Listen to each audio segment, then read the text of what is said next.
강원대학교 지질학과의 이희권 교수 전화로 연결되어 있는데 자세히 알아보도록 하겠습니다. 네, 교수님 안녕하십니까? 예, 안녕하세요.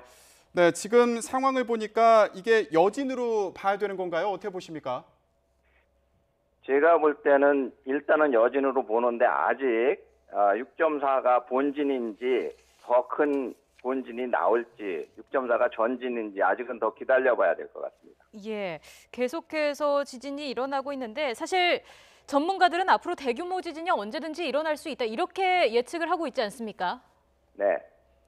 교수님 어떻게 지진이라는 보시는지요? 것은 지금 스트레스가 우리나라에 많이 쌓여 있기 때문에 네. 언제든지 어디서 어떤 단층이 이제 활동을 하면 지진을 일으킬 수가 있다고 보고 있습니다. 네. 교수님, 혹시 네. 아까 기상청의 긴급 브리핑 내용 좀 들으셨습니까? 아니요, 저는 그건 못 봤습니다. 네네. 기상청의 브리핑 내용을 보면 일단은 그 규모 5.4의 지진을 본진으로 보고 해석을 하고 있는 것으로 보이는데 이게 본진인지 아니면 더 큰 지진의 전진인지 이걸 알려면 뭐 기간이라든가요. 좀 기준이 있을까요? 어느 정도 지켜봐야 될까요? 지금 2016년에 일본에서 난 구마모토 지진에서 피해를 크게 입은 이유는 2016년 4월 16일 1시 25분에 본진이 났고 4월 14일에 전진이 6.5가 났었습니다. 네. 4월 14일에 6.5가 나니까 이걸 본진으로 해석을 했던 거예요. 그런데 이틀 후에 더 큰 7.3이 난 거죠. 그러니까 제가 볼 때는 한 2, 3일은 더 기다려봐야 이게 전진인지 본진인지 확실해질 것 같습니다. 예.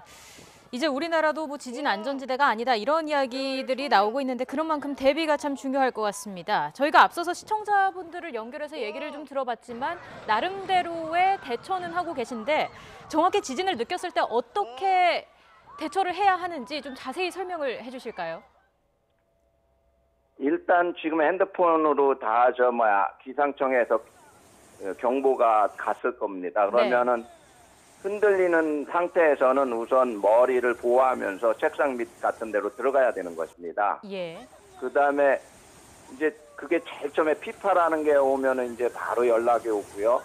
근데 좀 시간이 지난 다음에 이제 에스파라는 게 오면 더 크게 흔들릴 수가 있고, 그다음에 이제 표면파라는 게 오면 더 크게 흔들릴 수가 있습니다. 그때까지는 안전하게 피하고 있다가 그게 끝난 다음에는 이제 건물 밖으로 나와서 안전한 곳으로 대피를 해야 되는 것입니다. 네. 교수님, 저희가 교수님과 인터뷰를 시작할 때 규모 4.6의 지진이 또 발생을 했다 이 부분에 대해서 여쭤봤었는데 지금 또 채널을 돌리신 분이 있을 수 있으니까요. 다시 한번 여쭤보겠습니다.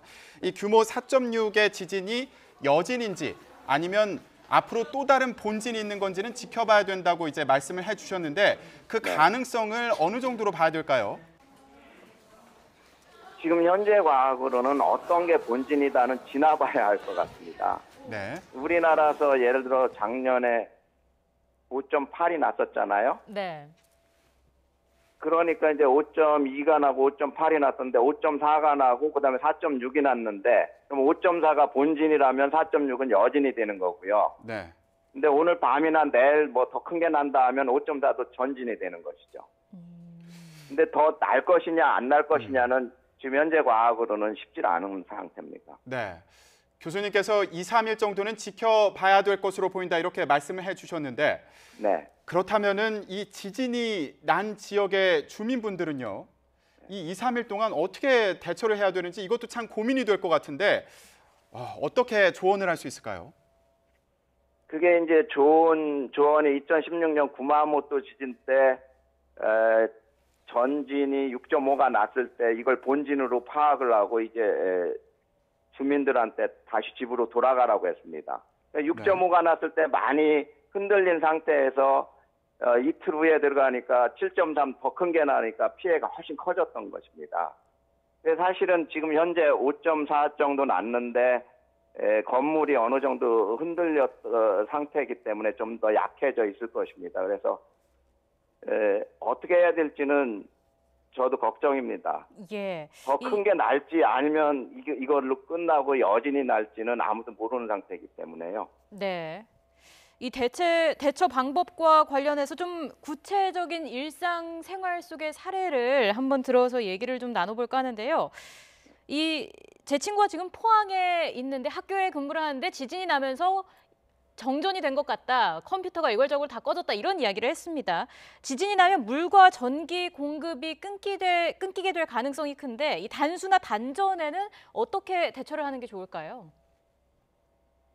일단은 이제 땅이 흔들리면서 라이프라인이라고 하는데 전기선이라든가 통신선이라든가 이렇게 지하에 매장돼 있는 것들에 네. 영향을 줄 수가 있습니다. 그럴 경우에는 이제 그런 게 복구될 때까지 기다려야 됩니다. 그런데 정부에서 이제 무슨 대처가 나올 것 같아요. 제가 볼 때는. 네. 우리 교수님, 주민들이 그렇다면은- 당장 어떻게 할 수 있는 게 없잖아요. 네. 그러니까 전기는 이제 우리가 두꺼비 집이라고 하는 거 그걸 내려야 되겠죠. 네. 교수님. 네. 자, 그렇다면 지금 포항 같은 경우에는 건물의 외벽이 무너진다든지 이런 피해가 있는 경우도 있는데 추가로 우려되는 피해가 있다면 뭐가 있을까요? 제가 말씀드린 대로 다행히 5.4가 본진이라고 하면은 그 다음에 나는 지진은 그거보다 규모가 작으니까 진폭이 작아질 것입니다. 그러니까 예를 들어서 경주 지진이 5.8이고 포항 지진이 5.4하면 차이가 0.4인데 규모로 네. 그럼 진폭은 약 경주 지진에 비해 포항 지진이 10분의 4 정도입니다. 네. 여진은 그거보다 훨씬 작은 규모로 일어나기 때문에 진동이 훨씬 약한 것입니다. 근데 만약에 이거보다 더 큰 지진이 일어난다면 진동이 훨씬 커지거든요. 네. 이럴 때는 이미 약해져 있는 건물이 또 한 번 흔들리게 되기 때문에 더 큰 붕괴나 이런 게 일어날 가능성은 또 있는 것이죠. 예, 이 지진 대책이라는 게 사실 하루 이틀 준비한다고 마련되는 게 아닌 만큼 지속적인 준비가 필요해 보이는데요. 좀 해외 사례를 참고할 필요가 있지 않을까 싶은데요. 어떻게 보십니까?